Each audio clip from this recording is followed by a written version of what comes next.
Dears എല്ലാവർക്കും നമസ്കാരം. ഞാൻ കഴിഞ്ഞ വീഡിയോയിൽ അപ്ലോഡ് ചെയ്യുന്നു പാച്ച് ടൂൾ സെക്ഷനുള്ളിലുള്ള കുറേ 3 ടൂളുകളെ കുറിച്ച് ഞാൻ അതിൻ്റെ വീഡിയോ അതെങ്ങനെ ഉപയോഗിക്കുന്ന വീഡിയോ അപ്ലോഡ് ചെയ്തിരുന്നു. അപ്പോൾ ഇന്നത്തെ വീഡിയോ ചെയ്യുന്നത് ആ സെക്ഷനിനുള്ളിൽ തന്നെ ഉള്ള ഒരു റെഡ് ഐ എന്നുള്ള ഒരു ടൂളിനെ കുറിച്ചാണ്. അപ്പോൾ നമ്മുടെ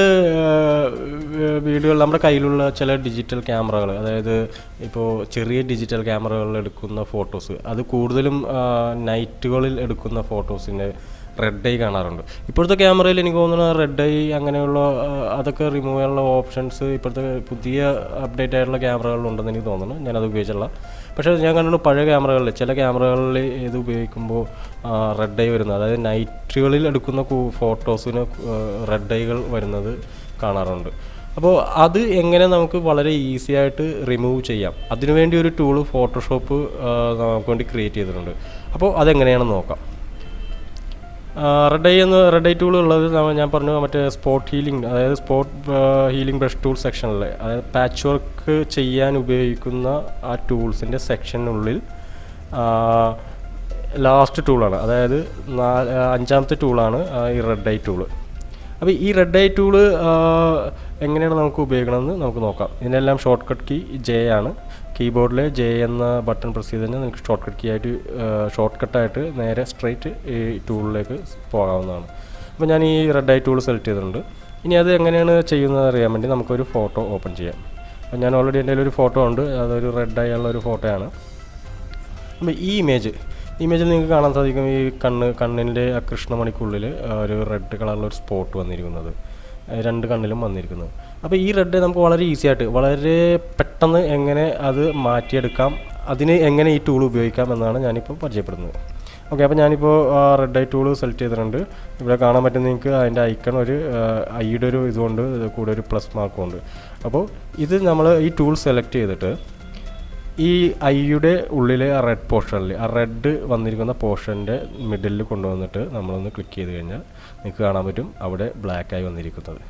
അതേമാതിരി ഇപ്പുറത്തെ കണ്ണിൽ നമ്മൾ കൊണ്ടുവന്നിട്ട് ഒന്ന് പ്രസ് ചെയ്ത് കഴിഞ്ഞാൽ അത് ബ്ലാക്ക് ആയിട്ട് വരുന്നത് കാണാം. ഓട്ടോമാറ്റിക്കലി അത് ശരിക്കും ചെയ്യുന്നതെന്ന് പറഞ്ഞാൽ ആ റെഡ് പോർഷനെ, ആ കളറിനെ പിക്ക് ചെയ്തിട്ട് നമ്മുടെ കൃഷ്ണമണിക്കുള്ളിലുള്ള സാധാരണ കാണുന്ന ആ ബ്ലാക്ക് കളറിനെ അത് അപ്ലൈ ചെയ്യുന്നതാണ്. അപ്പോൾ അതാണ് ഈ റെഡ് ഐ ടൂൾ കൊണ്ട് കൂടുതൽ നമുക്ക് ഉപകാരമുള്ളത്. വളരെ സിമ്പിളായിട്ട് തന്നെ ഇത് നമുക്ക് മാറ്റാൻ പറ്റും. ഇപ്പോൾ നിങ്ങൾക്ക് കാണാം ഈ പിക്ചറിൽ റെഡ് ഐ മാറിയിട്ട് ഇപ്പോൾ നാച്ചുറലായിട്ടുള്ളൊരു ഐയുടെ ഒരു ഇത് വന്നിരിക്കുന്നത്. അപ്പോൾ ഈ റെഡ് ഐ ടൂൾ വളരെ ഉപകാരമാണ്. പക്ഷേ ചില സന്ദർഭങ്ങളിൽ വളരെ കൂടുതലായിട്ട് റെഡ് ഐ വന്നിരിക്കുന്ന സമയത്ത്, റെഡ് ഐ ഉള്ള സമയത്ത് നമുക്കിത് അപ്ലൈ ചെയ്ത് കഴിഞ്ഞാൽ നമുക്കത് ചിലപ്പോൾ പ്രോപ്പറായിട്ട് വരണമെന്നില്ല. പക്ഷേ ഇതുപോലെയുള്ള നിസ്സാരമായിട്ടുള്ള ഇങ്ങനെയുള്ള ചെറിയ റെഡ് ഐസ് ആണെങ്കിൽ നമുക്ക് ഈ ടൂൾ ഉപയോഗിച്ചിട്ട് വളരെ ഈസി ആയിട്ട് നമുക്ക് മാറ്റാൻ പറ്റുന്നതാണ്. പിന്നെ അതിൻ്റെ കുറേ ഓപ്ഷൻ ഉണ്ട്. ഡാർക്കൺ എമൗണ്ട് ഉണ്ട്, അതായത് എന്തോരം ഡാർക്ക്, അതായത് നമ്മൾ ക്ലിക്ക് ചെയ്യുമ്പോൾ വരുന്ന ആ ബ്ലാക്കിൻ്റെ ഡാർക്ക്നെസ് എന്തോരം വേണം, അങ്ങനെയുള്ള കുറച്ച് കാര്യങ്ങളുണ്ട്. പിന്നെ ഇപ്പോൾ ഞാൻ നേരത്തെ പറഞ്ഞു പപ്പിൾ സൈസ് എന്ന് പറഞ്ഞൊരു ഓപ്ഷൻ ഇവിടെയുണ്ട്. ഞാൻ നേരത്തെ പറഞ്ഞു ചില റെഡ് ഐകൾ വളരെ വലുതായിട്ട് വരുന്നുണ്ട്. അപ്പോൾ അത് മൊത്തത്തിൽ അത്രയും വലുതായിട്ട് വരുന്ന റെഡ് ഐകളിൽ എങ്ങനെ കൂടുതൽ വൈഡായിട്ട് അപ്ലൈ ആകണം, അതിനുവേണ്ടിയാണ് ഈ പെപ്പിൾ സൈസ് എന്ന് പറഞ്ഞ ഓപ്ഷൻ ഉള്ളത്. അത് കൂടുതലും നമുക്ക് കൂട്ടിയും കുറച്ചും എങ്ങനെയാണ് അത് അഡ്ജസ്റ്റ് ചെയ്തിടാം. അപ്പോൾ ഇത് രണ്ടുമാണ് ഈ റെഡ് ഐകളിലെ മെയിനായിട്ടുള്ള ഓപ്ഷൻസ്. അപ്പോൾ ഇത് നിങ്ങൾ നോക്കുക, നിങ്ങൾക്ക് നിങ്ങളുടെ ഫോട്ടോകളിൽ, അതായത് നിങ്ങളെടുത്തിരിക്കുന്ന ഫോട്ടോകളിലോ അങ്ങനെ എന്തെങ്കിലും വരുന്നുണ്ടെങ്കിൽ നേരെ ഫോട്ടോഷോപ്പിൽ ഓപ്പൺ ചെയ്യുക. എന്നിട്ട് ഈ റെഡ് ഐ ടൂൾ ഉപയോഗിച്ചിട്ട് നിങ്ങൾക്ക് ആ റെഡ് ഐ റിമൂവ് ചെയ്യാൻ പറ്റുന്നതാണ്. ഇത് വളരെ എളുപ്പമുള്ളൊരു ടൂളാണ്. പരീക്ഷിച്ച് നോക്കിയാൽ തന്നെ നമുക്ക് ഇത് മനസ്സിലാക്കാൻ പറ്റുള്ളൂ. വളരെ സിമ്പിളായിട്ട് അപ്ലൈ ചെയ്യാൻ പറ്റുന്ന ഒരു ടൂളാണ്.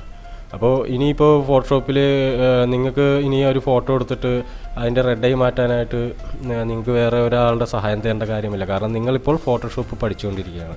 അപ്പോൾ ആ പഠിച്ചുകൊണ്ടിരിക്കുന്നതിൻ്റെ ഇടയ്ക്കുള്ള ചില ടൂളുകൾ എങ്ങനെ നമുക്ക് സിമ്പിളായിട്ട് ഉപയോഗിക്കാം എന്നുള്ള ഒരു ഓപ്ഷൻസാണ് ഞാൻ വ്യക്തമായിട്ട് ഇപ്പോൾ പറഞ്ഞു തരുന്നത്. അപ്പോൾ നിങ്ങൾക്ക് ഈ ടൂൾസുകൾ കൂടുതൽ പഠിച്ചു കഴിഞ്ഞാൽ ഓൾമോസ്റ്റ് ആ ടൂൾ, അതായത് നമ്മുടെ ടൂൾ ബോക്സിലുള്ള ആ മെയിൻ ടൂളുകൾ നിങ്ങൾ മനസ്സിലാക്കി കഴിഞ്ഞാൽ ഒരു ഫോട്ടോഷോപ്പിലൊരു വർക്ക് ചെയ്യാൻ നിങ്ങൾ തയ്യാറായി കഴിഞ്ഞു എന്നുള്ളതാണ്. പിന്നെയുള്ള ഒരു സ്റ്റാർട്ടിങ് പ്രോബ്ലം, അത് ഈ ടൂൾസിനെ കുറിച്ചുള്ള ബേസിക് ട്യൂട്ടോറിയൽ കഴിഞ്ഞിട്ട് ഞാൻ എങ്ങനെ ഒരു വർക്കിൻ്റെ സ്റ്റാർട്ടിങ് ട്രബിൾ എങ്ങനെ മാറ്റാൻ പറ്റും എന്നുള്ളതിനെക്കുറിച്ചുള്ള വീഡിയോ ഞാൻ ഇടുന്നതാണ്. അപ്പോൾ ടൂൾസ് ഞാനിപ്പോൾ ഇതുവരെ അപ്ലോഡ് ചെയ്ത ടൂളുകളെല്ലാം ബേസിക് ആയിട്ടുള്ള ടൂൾസാണ്. കാരണം ആ ടൂൾ ബോക്സ് എന്താണെന്ന് നിങ്ങൾ അറിഞ്ഞിരിക്കണം. അതറിഞ്ഞു കഴിഞ്ഞാലേ നമുക്ക് ഫോട്ടോഷോപ്പിലേക്ക് കൃത്യമായിട്ട് എൻ്റർ ചെയ്യാൻ പറ്റുള്ളൂ. അത് നിങ്ങൾ ചെയ്ത് നോക്കുക, ടൂളിനെ വശമാക്കുക എന്നുള്ളത് നിങ്ങൾ ചെയ്ത് ഉള്ള ഒരു പരിശീലനം മാത്രമാണ്.